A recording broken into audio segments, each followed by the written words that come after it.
Brother Monson's a very difficult man to follow. He's full of humor and yet great sincerity. Brother Monson, I'm looking for you to dye your hair.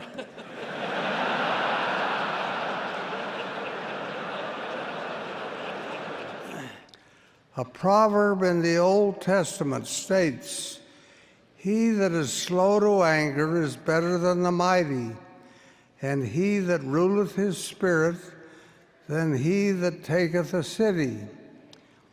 It is when we become angry that we get into trouble. The road rage that affects our highways is a hateful expression of anger. I dare say that most of the inmates of our prisons are there because they did something when they were angry. In their wrath, they swore, they lost control of themselves, and terrible things followed, even murder. There were moments of offense, followed by years of regret.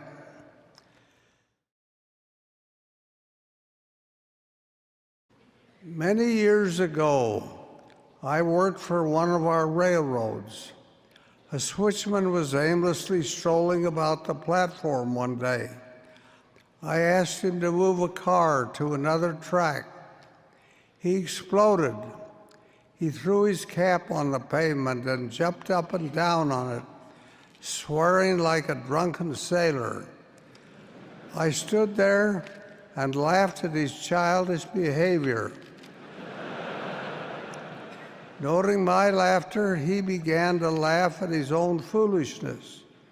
He then quietly climbed on the switch engine, drove it over to the empty car, and moved it to an empty track. I thought of a verse from Ecclesiastes, "Be not hasty in thy spirit to be angry, for anger resteth in the bosom of fools." Anger is the mother of a whole brood of evil actions. Divorce too often is the bitter fruit of anger. A man and a woman fall in love, as they say. Each is wonderful in the sight of the other. They feel romantic affection for no one else. They stretch their finances to buy a diamond ring. They marry. All is bliss. That is for a season. Then little inconsequential activities lead to criticism. Little flaws are magnified into great torrents of fault-finding. They fall apart, they separated, and then with rancor and bitterness, they divorce. It is the cycle which is repeated again and again in thousands of cases.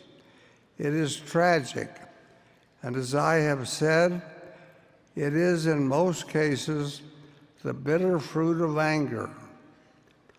I think of my own marriage. My eternal companion passed away 3.5 years ago, but we lived together for 67 years. I have no recollection of ever having a quarrel with her. She traveled with me and spoke on every continent, pleading for the exercise of restraint, kindness, and love.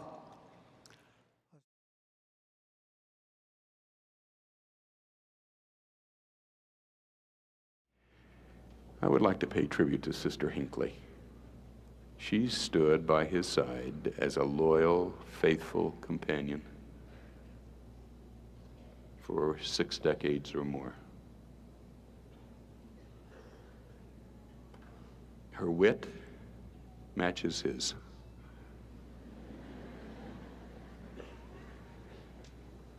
She energizes him.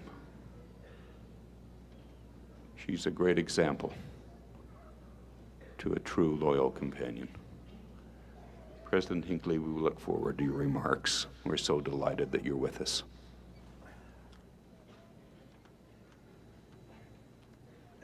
After that, I think we better just keep still and go home. I'm going to talk about today. I want to urge you to stand a little taller, to rise a little higher, to be a little better. You've been spoken to along these lines before. If you do not want to hear it again, you did not have to come today. We'll take a moment for any of you who would like to leave. Well, as I said at the beginning, stand a little taller, rise a little higher, be a little better, make the extra effort. You will be happier. You will know a new satisfaction, a new gladness in your heart. Jesus said, "Be ye therefore perfect, even as your Father which is in heaven is perfect." This is the great crowning example of excellence. May yours be a rich and wonderful life, moving ever in that direction. We will not become perfect in a day or a month or a year. We may not accomplish it in a lifetime, but we can begin now, starting with our more obvious weaknesses and gradually converting them to strengths as we go forward with our lives. All of us cannot be geniuses, but we can strive for excellence. This quest may be a long one. It may be fraught with much of repentance, and it will take much of effort. Do not sell yourselves short. You are sons and daughters of God, children with a divine potential. Look to God and live. Make a little extra effort and kneel before him in supplication. He will help you, he will bless you, he will comfort and sustain you. The excellence of which you dream may not be attainable in its entirety, but there will be progress as you try. There will be growth, there will be improvement, and there will be much of added happiness.